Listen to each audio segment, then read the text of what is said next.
Greetings, gamers. Today is August 31st, 2017, and tomorrow is September 1st. September is a very busy month for me, so there probably won't be many videos because there's also not an RPGADay video setup.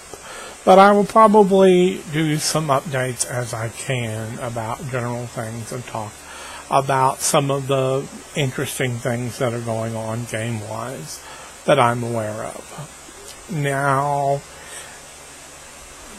most anticipated game, I believe, is today's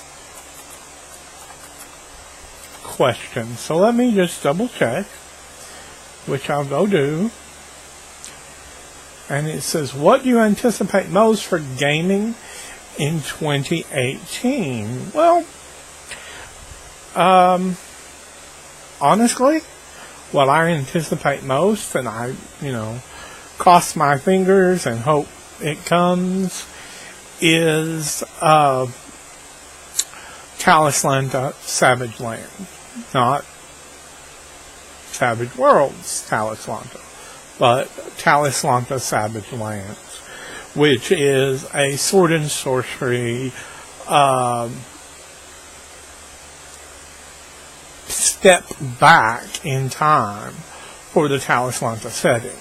It takes place right after the apocalypse that destroyed the ancient Archeans in Talislanta. And the Archeans were very high magic, floating islands in the sky type magic, while current era Talislanta has fairly decent magic and a lot of different magical archetypes that are available. It still has always maintained a slightly less high fantasy feel in terms of its magic, but still having plenty of it and having lots of various mystical, magical, wonderful things set in the world, even if they were somewhat strange. I mean, well, let's be honest. They literally have a Silverlion city that's bright green crystal. And that's still, relatively speaking, not the highest magic. They have wind ships that cross the land, and they have other things. But Talislanta was at one time even more magical a place. And so we're actually taking a step back from modern Talislanta, which is slowly growing into that sort of magical era, in some cultures and not in others.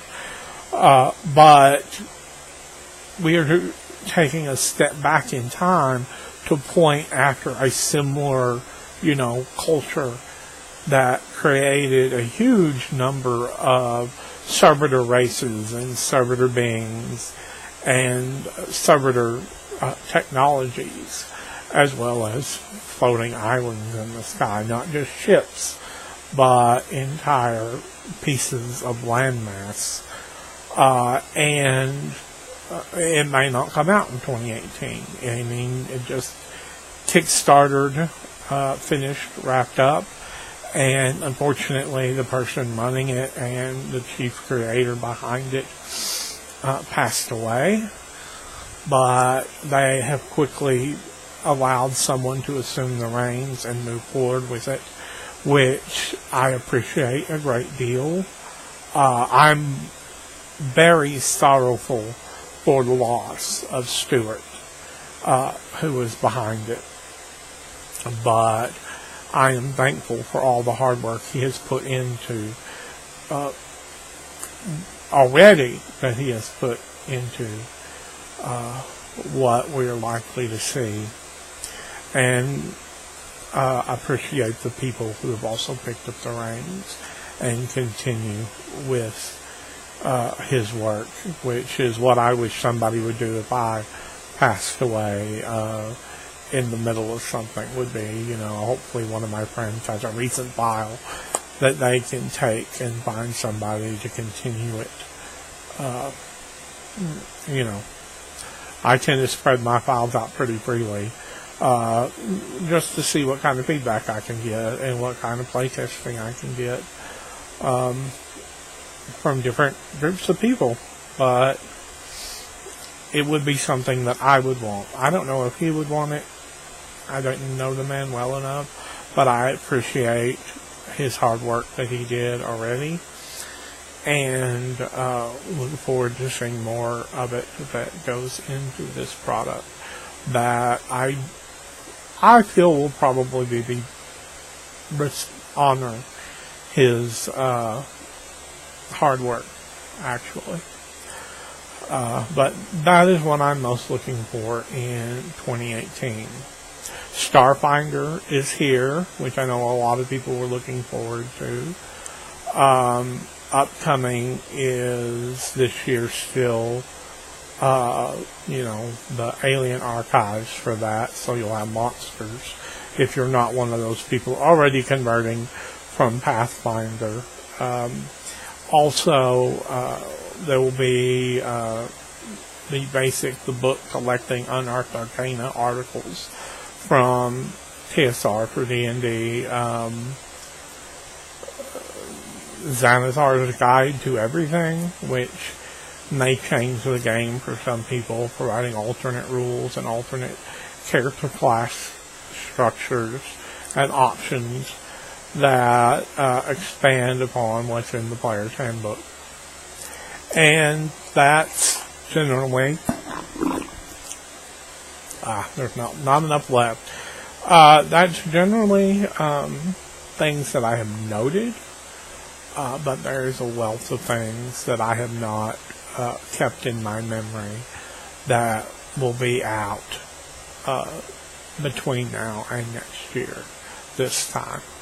And there may be some great things that just haven't been announced yet. I know a Kickstarter just finished up or is finishing up within the next little bit called Wicked Packs. And I have a friend who's greatly looking forward to that. So I'm hoping for that for him. So, for me, it's kind of, I'll see what comes out and be happy, with what I have and what I can create, and hope something out there amazes me. And to tell you the truth, I've taken a look at Starfinder. I got it for a friend. I took a look at it. I'm pretty impressed with what they've done. It's still a bit too rules heavy for me, but for lots of my friends it isn't, and they're going to love it.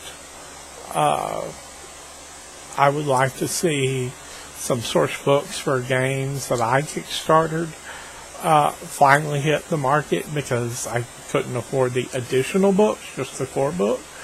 Like the Fate Wearing the Cape book that has the extended character list of secondary characters from the novels, and people who kickstarted were allowed to introduce additional characters as well. And I'd like to see that. And it's also supposed to have a source book for the Girl Power comic, which I read and am amused by immensely, just because it's silly. And it started out with a gaming joke. So I tend to follow it, even though I look at it and go, good Lord, some of these characters are overpowered. But, there are a lot of things that I would like to see in the next few years.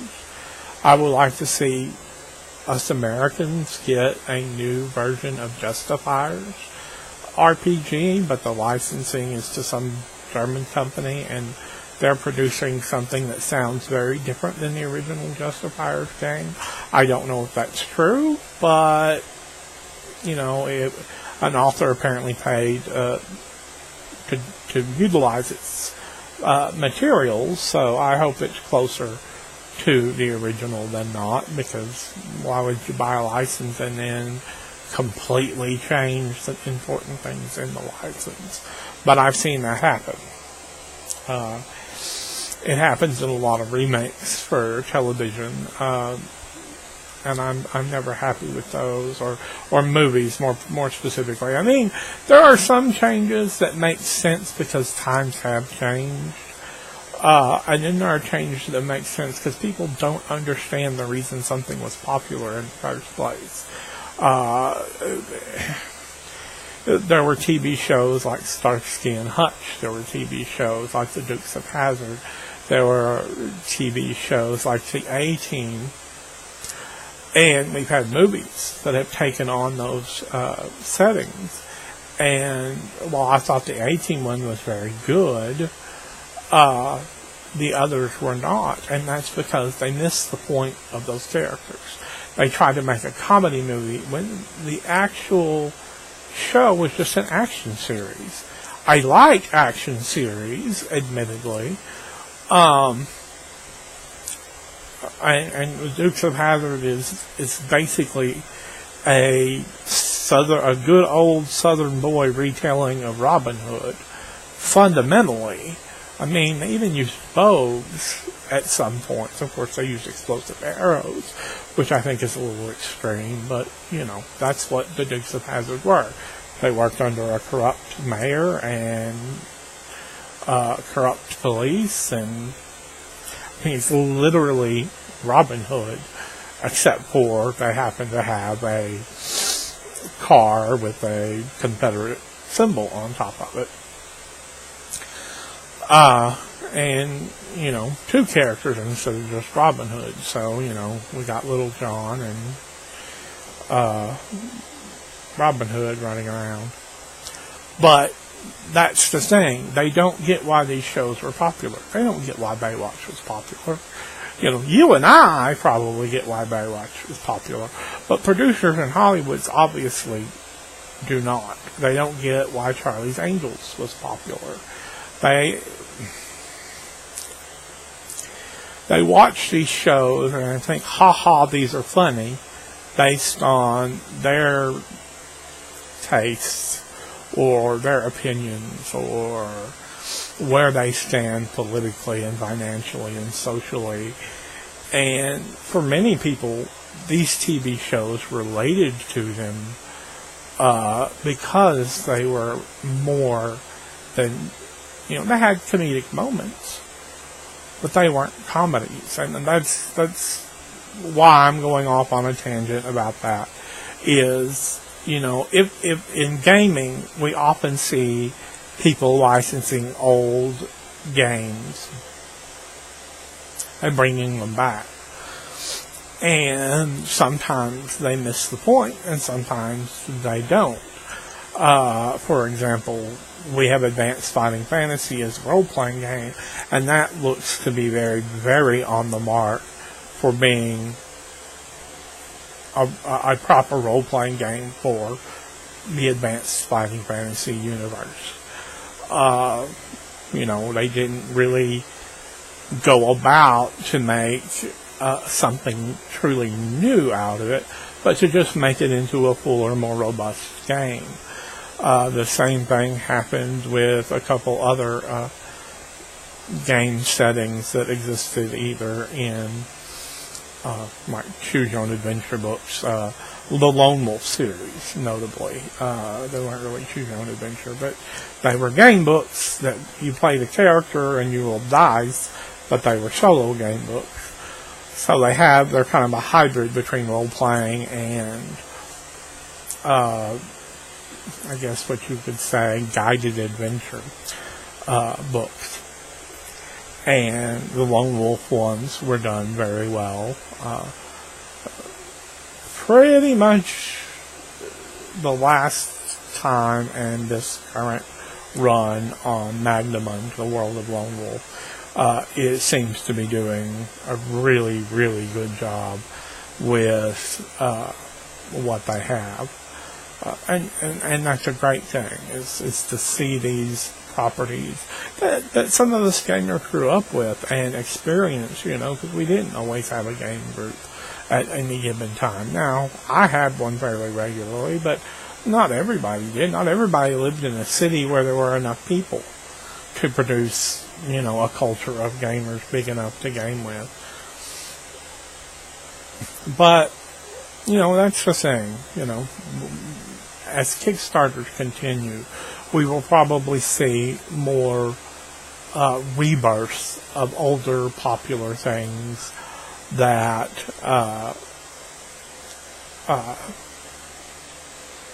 existed. And I know for a fact, I'm not sure what it relates to, but I know for a fact one game company has trademarked the name of something that I adored, an older game. They have trademarked the name. Now, they may not have any plans to do anything more than have the name trademarked at this point. I don't know what they're going to do. I trust that game company a little more than others, but they may just be holding on to the trademark so that what's been done with it can continue. On the other hand, because the game is currently available for free on the net, in PDF form, legitimately, and they may continue to support that. On the other hand, they may actually be planning to convert the system to something new and produce a game under that name, or just use the name and produce something completely new. And that has me both excited and terrified in some ways about next year, because we will probably see something about it, even if it's just, hey, this is something we're going to be kickstarting, watch us start building it, that kind of thing, and in going into gaming circles around me and on the net. And it would excite me if they support what's going on now. It would excite me if they decide to bring out a new edition of said game. It would terrify me if they took the name and did something new, completely new with it. You gotta understand, I put in a lot of hours in that game when I was younger, and now it's still one of my favorite games in its genre. And I'm not trying to give away too much information, because I don't want people out there guessing and harassing the company. All I know is that a company filed for a trademark. Beyond that, I can't say anything. I have no idea. I have no access to secrets or anything else beyond what is publicly allowable knowledge at this point. And I don't want to be terrified about it. I want to be able to trust this game company to do the old fans who kept supporting it, who have produced additional material for it for free, both art and layout and, all sorts of other free things for this particular game. It's available. And you don't have to pay a dime. And I liked the system it used. It wasn't perfect, but I enjoyed it. And I think a few, tighter compressing of things, a little bit neater, might be needed, but I don't want to see it converted to another system entirely. I just want to see a slight improvement on what was already there, to fit a little bit more modern gaming aesthetic, because the game worked. It was simple. It didn't require a lot of effort, and that's generally what I like in games. It didn't have any sort of heroic mechanic, however, and that's pretty common now.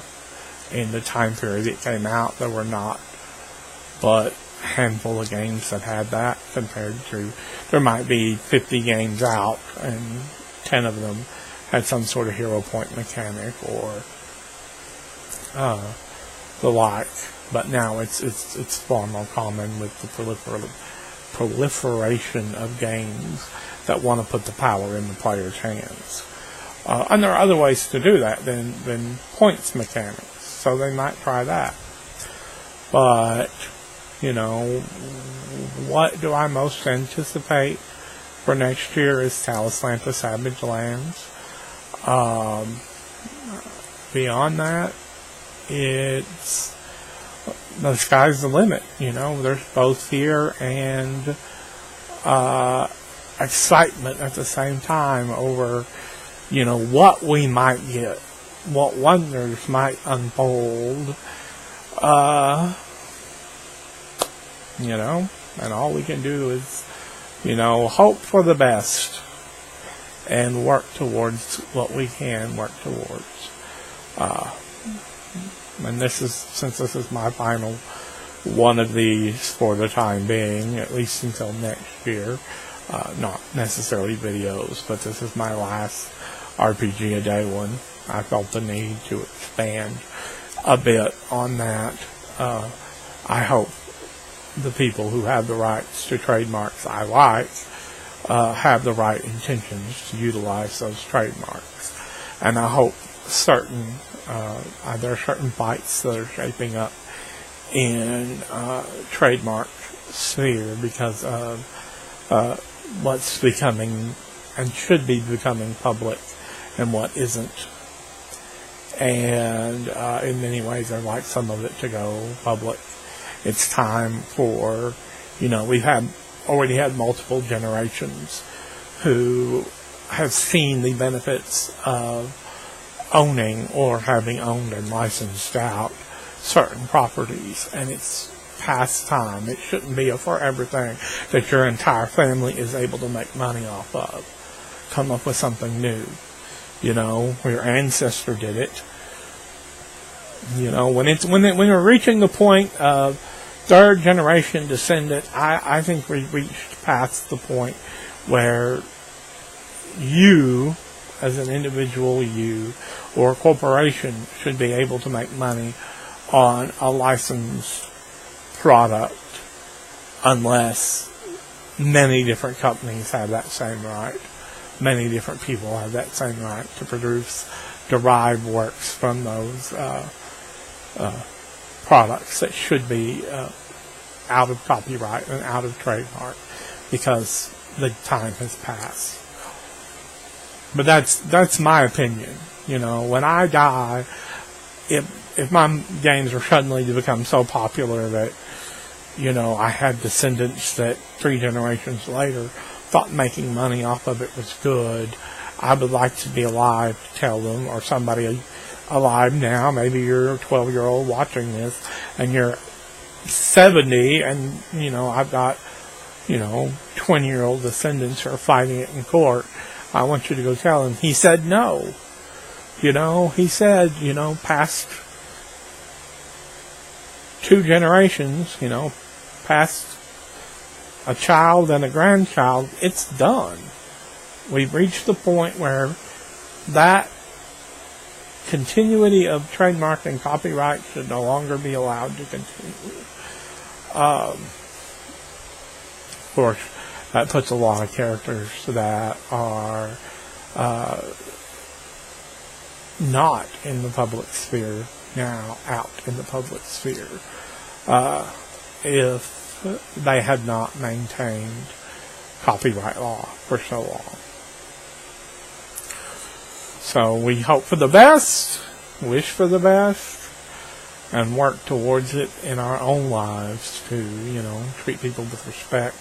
I mean, I don't necessarily want to disrespect the people who feel they have rights to make money off of a character their ancestor created. You know, but by the same token, when you get to the point when you're the descendant of, I don't know, trying to think of an artist and my brain went completely blank. But when, say, you're a descendant of Leonardo da Vinci, I'm not sure you should make money off of what he painted, what he created.